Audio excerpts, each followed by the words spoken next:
প্রেমের তাজমহল নির্মাণে একটা শর্ত দিয়েছিল যে শাবনুর রিয়াজ কাজ করলে সালমান শাহ মৃত্যুর পরপরই এই ঝুঁটিটাই পিক করে একটা তাজমহলও নির্মাণ করা হয় সেটে। বাংলাদেশের সিনেমাটা পুরাটা গ্রাস করছিল অশ্লীলতা, উলঙ্গপন।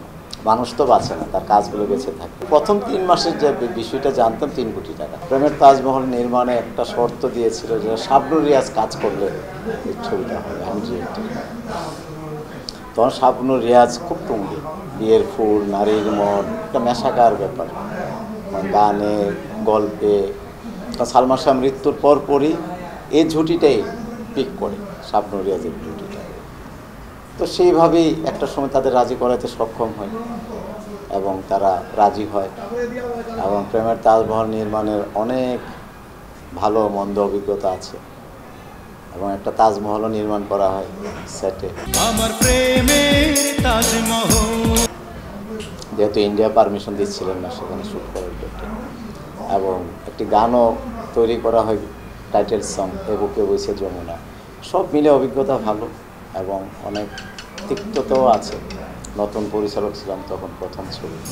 আমার প্রেমের তাজমহল এবং শাবনুর রিয়াজ, আবুল হায়াত, রাজীব সাহেব, রোশন জামিল, এরকমভাবে অনেক সবাই ব্যস্ত আর্টিস্ট ছিলেন। প্রেমের তাজমহল সিনেমাটা যখন রিলিজ হয় তখন কিন্তু বাংলাদেশের সিনেমাটা পুরাটা গ্রাস করছিল অশ্লীলতা, উলঙ্গপন।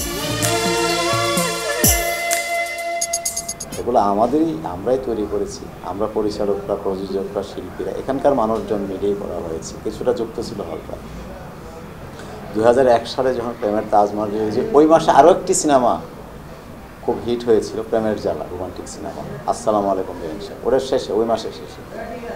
তো প্রেমের তাজমহল রিলিজের পর আমাদের যে কাজের যে অবস্থানটা যেভাবে হওয়ার কথা, যে প্রশ্নটা সেভাবে না হওয়াটা দুঃখজনক ছিল। শুধু আমি না, আপনি খুঁজে দেখেন, আমার চেয়ে অনেক গুণী নির্মাতাদের হাতে ছবি ছিল না ওই অশ্লীলতার অক্টোপাসের কারণে, ওই ভয়াবহতার কারণে। কারণ ধারণা ছিল যে প্রেমের তাজমহল জনপ্রিয় হয়েছে, হিট হয়েছে, তার মানে যে আরেকটা বানালে জনপ্রিয় হবে, এই বিশ্বাসটা, মানে আমার থেকে অনেক বড় বড় গুণী কীর্তিমান নির্মাতারা তখন জীবিত, তাদের হাতেও ছবি ছিল না। আপনি রেকর্ড দেখেন, আমি নাম বলতে পারবো। তো সেই জায়গা থেকে 2001 থেকে 7 সালে যে অশ্লীলতা বন্ধ হয়, 8 সাল থেকে আবার কিন্তু সিনেমা ভালো হতে থাকলো। মনপুরা বলি, অনেক ছবির নাম বলতে পারবো। মানুষ তো বাঁচে না, তার কাজগুলো বেঁচে থাকে। আসলে সিনেমা মুক্তির পর যে ব্যবসায়িক যে জায়গাটা, ওটা কিন্তু আমাদের জানার সুযোগ কম থাকে, কারণ এগুলো প্রডিউসার, ডিস্ট্রিবিউশন যে সাইটটা বা অফিস, তারাই মেনটেন করে।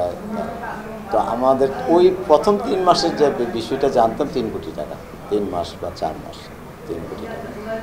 তো এটা হিসাবটা আমার কাছে নেই, তা অনেক টাকাই ব্যবসা করেছে। এবং 2001 সালে 3 কোটি টাকা সিনেমা ব্যবসা করাটা, ছবিটা 97 লক্ষ টাকার ছিল, বিনিয়োগ ছিল টোটাল 97 লক্ষ।